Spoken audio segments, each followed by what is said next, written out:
Hi, Gaganachari directed by Arun Chandu. ഞാൻ മലയാളത്തിൽ ഇതുവരെ കണ്ടിട്ടുള്ളതിൽ വെച്ച് വളരെ വെറൈറ്റി ആയിട്ടുള്ള വളരെ ഡിഫറെൻ്റ് ആയിട്ടുള്ള ഒരു കിടിലം സൈഫൈ പടം. നമ്മൾ സൈഫൈ പടം എന്നൊക്കെ പറയുന്ന സമയത്ത് പഴയ ചില സിനിമകളൊക്കെ നമ്മൾ കണ്ടിട്ടുണ്ട്. ഈ ഭാരതൻ എഫക്റ്റ്, അതുപോലെ തന്നെ റെഡ് റെയിൻ. ഇത് അതിൽ നിന്നൊക്കെ ഡിഫറെൻ്റ് ആയിട്ട് വളരെ ലൈറ്റർ ആയിട്ടുള്ള എല്ലാ ആൾക്കാർക്കും എൻജോയ് ചെയ്യാൻ വേണ്ടി പറ്റുന്ന ഒരു സിമ്പിൾ ആയിട്ടുള്ള ഒരു സൈഫൈ പടമാണ്. എനിക്ക് വല്ലാണ്ട് ഇഷ്ടപ്പെട്ടു കേട്ടോ. ഈ സിനിമയുടെ ഏറ്റവും വലിയ പ്രത്യേകത എന്ന് പറയുന്നത് ഇതിൻ്റെ സിനിമാറ്റോഗ്രഫി, അതുപോലെ തന്നെ VFX, കലാസംവിധാനം ബാബ എന്ന് പറഞ്ഞൊരാളാണ് ചെയ്തിട്ടുള്ളത്. അതുപോലെ തന്നെ VFX ടീം, ആ പേര് എനിക്ക് അത്ര പെട്ടെന്ന് നോട്ട് ചെയ്യാൻ പറ്റിയില്ല. പക്ഷെ അതാരായാലും നല്ല കിടിലമായിട്ടാണ് ചെയ്ത് വെച്ചിട്ടുള്ളത്. ഈ സിനിമ പ്ലേസ് ചെയ്ത് വെച്ചിട്ടുള്ളത് 2040 കേരളമാണ് കേട്ടോ. അതുകൊണ്ട് തന്നെ ആ ഒരു കാലഘട്ടം നമ്മൾ ഈ ബ്ലേഡ് റണ്ണറിലൊക്കെ കാണുന്ന ഒരു സീനില്ലേ, ഡെനിസ് വില്ലിനുവിൻ്റെ ബ്ലേഡ് റണ്ണറിലും അതിലൊക്കെ കാണുന്ന കുറേ വർഷങ്ങൾക്ക് ശേഷമുള്ള നമ്മുടെ ലോകം എങ്ങനെയായിരിക്കും, അപ്പോൾ 2040 കേരളം എങ്ങനെയായിരിക്കും നല്ല അടിപൊളിയായിട്ട് കാണിച്ചു തന്നിട്ടുണ്ട്. വളരെ കിടിലമായിട്ടുള്ളൊരു വർക്കായിരുന്നു അവരുടേത്. സൂപ്പറായിട്ടുള്ള വർക്കായിരുന്നു കേട്ടോ. പിന്നെ അതുപോലെ തന്നെ സിനിമാറ്റോഗ്രഫി, സുർജിത്ത് എന്നോ മറ്റാണ് അദ്ദേഹത്തിൻ്റെ പേര്, അതും അതിഗംഭീരമായിരുന്നു. സിമ്പിളാണ്. അതായത് ഒരു ഏലിയൻ നമ്മുടെ നാട്ടിലേക്ക് വരുന്നതാണ് ഈ സിനിമയുടെ സ്റ്റോറി എന്ന് പറയുന്നത്. പക്ഷേ നമ്മുടെ നാട്ടിലേക്ക് വരുന്നു എന്ന് പറയുന്ന സമയത്ത് ഈ പബ്ലിക്കിലേക്കല്ല, പക്ഷേ ഒരു പ്രത്യേക സാഹചര്യത്തിൽ കൂടി കടന്നു പോകുന്ന ഒരു സമയത്തായിരിക്കും ഇയാൾ ഇങ്ങോട്ടേക്ക് വരുന്നത്. സിനിമയുടെ ഭൂരിഭാഗം, അതായത് ഒരു 99% 3 ആക്ടേഴ്സാണ് നമ്മൾ കാണുന്നത്. അതായത് നമ്മുടെ ഗോകുൽ സുരേഷ്, ഗണേഷ് കുമാർ, അതുപോലെ തന്നെ അജു വർഗീസ്. ഒരു സെക്കൻഡ് പോലും വെറുപ്പിക്കാതെ ഇവർ നല്ല കിടിലമായിട്ട് ഈ സിനിമ മുന്നോട്ട് കൊണ്ടുപോയിട്ടുണ്ട്. അവരുടെ കൂടെ നമ്മുടെ അനാർക്കലി മരക്കാരോട് വരുന്ന സമയത്ത് വളരെ കിടിലമായിട്ടുള്ളൊരു പെർഫോമൻസ് ആയിരുന്നു. അതുപോലെ തന്നെ മല്ലിക സുകുമാരൻ്റെ വോയിസ് കൂടി അവർ ഉപയോഗിച്ചിട്ടുണ്ട്. സൂപ്പർ ആയിട്ടുള്ള സിനിമ ആയിരുന്നു കേട്ടോ. അതായത് നമുക്ക് ഈ ഇന്ത്യൻ സിനിമകളിൽ അല്ലെങ്കിൽ ഈ മലയാള സിനിമകളിൽ പൊതുവെ സൈഫൈ എന്നൊക്കെ പറയുമ്പോൾ നമുക്ക് ചില സമയത്തൊക്കെ നമുക്ക് ഈ ലോജിക്കിനെ വിട്ടു അല്ലെങ്കിൽ ചിരി വരും.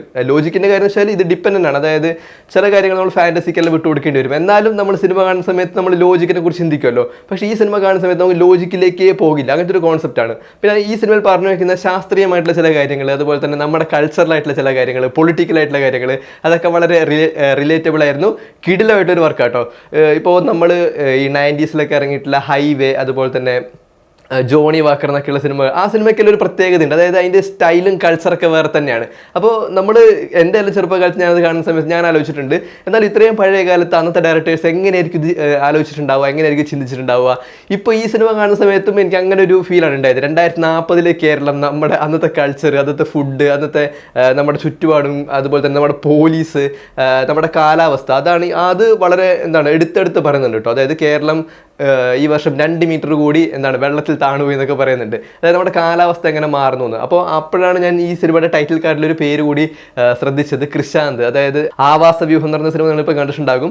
അതിലും പറഞ്ഞു വയ്ക്കുന്നത് ഈ കാലാവസ്ഥ അതൊക്കെ ആയിട്ട് ബന്ധപ്പെട്ട ഒരു കാര്യമാണ്. ആ സിനിമ കണ്ടിട്ടുള്ളവർക്ക് മനസ്സിലാകും. അപ്പോൾ അദ്ദേഹത്തിൻ്റെ പേര് കൂടി ടൈറ്റിൽ കാർഡിൽ കണ്ടു. ചിലപ്പോൾ അതുകൊണ്ടായിരിക്കും ആ ഒരു സാധനം ഈ സിനിമയിലും കയറി വന്നിട്ടുള്ളത്. വളരെ ഡിഫറൻ്റ് ആയിട്ടുള്ളൊരു അപ്രോച്ച് ആയിരുന്നു. വെറുപ്പിക്കാതെ ചെയ്തു പോയിട്ടുണ്ട് കേട്ടോ. ഗോകുൽ സുരേഷിൻ്റെ ഒക്കെ കിടിലായിട്ടുള്ള പെർഫോമൻസ് ആയിരുന്നു. ഗണേഷ് കുമാർ ഭയങ്കര കോമഡി ആയിരുന്നു സിനിമയിൽ, ത്രൂ ഔട്ട് കോമഡി ആയിരുന്നു. അതുപോലെ തന്നെ അജു വർഗീസ് നല്ല കിടിലായി തന്നെ ചെയ്തിട്ടുണ്ട്. അനാർക്കലിയും അത്യാവശ്യം നല്ല സൂപ്പറായിരുന്നു. ഗംഭീരമായിട്ടുള്ളൊരു സിനിമ. എല്ലാ ആളുകൾക്കും ഇഷ്ടപ്പെടുന്നു എന്ന് ഞാൻ പറയുന്നില്ല, പക്ഷേ ഇത് ഇഷ്ടപ്പെടുന്ന കുറച്ച് ആൾക്കാരുണ്ടാകും. ഭാവിയിൽ ഉറപ്പായിട്ടും നമ്മൾ കൾട്ട് എന്നൊക്കെ പറഞ്ഞിട്ട് ഈ സിനിമയെ വല്ലാണ്ട് പുകഴ്ത്താനും, അതായത് പഴയ കാലത്ത് ഇറങ്ങിയൊരു സിനിമയുണ്ട് ഓ ഫാബി എന്നൊക്കെ പറഞ്ഞൊരു സിനിമയുണ്ട്. ഈ അടുത്ത കാലത്ത് ഞാൻ ഇൻസ്റ്റാഗ്രാമിൽ ഏതൊരു പേജിൽ ഓ ഫാബി എന്ന് പറയുന്ന സിനിമയെക്കുറിച്ച് ഒരാളിങ്ങനെ വലിയൊരു എസ്സേ എഴുതിയിട്ടൊക്കെ കണ്ടു. അപ്പോൾ അതൊക്കെ അങ്ങനെ സെലിബ്രേറ്റ് ചെയ്യാൻ വേണ്ടി പറ്റിയ ഒരു പടമാണ്. മേ ബി ഒരു 10 വർഷങ്ങൾക്ക് ശേഷമൊക്കെ. പക്ഷേ അത്രയും നിങ്ങൾ വെയിറ്റ് ചെയ്യേണ്ട ആവശ്യമില്ല. വെറുതെ ഒന്ന് പോയിട്ട് കാണുക. എന്തായാലും 2 മണിക്കൂറിൽ താഴെയുള്ളൂ, 115 മിനിറ്റേ മറ്റേ ഉള്ളൂ ഈ സിനിമയുടെ ഡ്യൂറേഷൻ എന്ന് പറയുന്നത്. പിന്നെ ഒരു 130 രൂപയല്ലേ, വെറുതെ ഒന്ന് കൊണ്ടുപോക്കും, വെറുതെ ഒന്ന് കണ്ടു നോക്ക്. ഇഷ്ടപ്പെട്ടാലില്ലേ ഇത് ഒരു ഭയങ്കര സംഭവമായിരിക്കും. ഇഷ്ടപ്പെട്ടാൽ നിങ്ങൾക്ക് തോന്നും, അതായത് ഈ പടത്തിന് കയറി വെറുതെ ആയില്ല എന്ന് നിങ്ങൾക്ക് തോന്നും. എനിക്ക് അത്ര ഇഷ്ടപ്പെട്ടു ഈ പടം. കിടിലമായിരുന്നു. എനിക്ക് പ്രത്യേകിച്ച് ഈ ഏലിയൻസ്, അതുപോലെ തന്നെ അന്യഗ്രഹ ജീവികൾ, ഭൂമിക്ക് പുറത്തുള്ള നമ്മുടെ ജീവിതം, അല്ലെങ്കിൽ ഭൂമിക്ക് പുറത്ത് ജീവനുണ്ടോ, അല്ലെങ്കിൽ നമ്മൾ ഈ കാണുന്ന സൗരയൂഥം, അതിനും പുറത്ത് ആൾക്കാരൊക്കെ ഉണ്ടാകുമോ, വേറെ എന്തെങ്കിലുമൊക്കെ സ്പീഷീസ് ഒക്കെ ഉണ്ടാകുമോ എന്നുള്ളൊക്കെ ചിന്തകൾ എൻ്റെ ചെറുപ്പകാലത്ത് എനിക്ക് അങ്ങനെ തോന്നിയിട്ടുണ്ട്. എനിക്കിപ്പോഴും ഒരു ചില സമയത്തൊക്കെ അങ്ങനെ ചില തോട്ടുകളൊക്കെ ഉണ്ടാവാറുണ്ട്. ഓക്കെ, അപ്പോൾ എനിക്കിതൊക്കെ ബേസിക്കലി ഇഷ്ടമുള്ള ചില കാര്യമാണ്. നിങ്ങളുടെ കാര്യം എനിക്കറിയില്ല. വെറുതെ ഒന്ന് കണ്ടു നോക്കുക.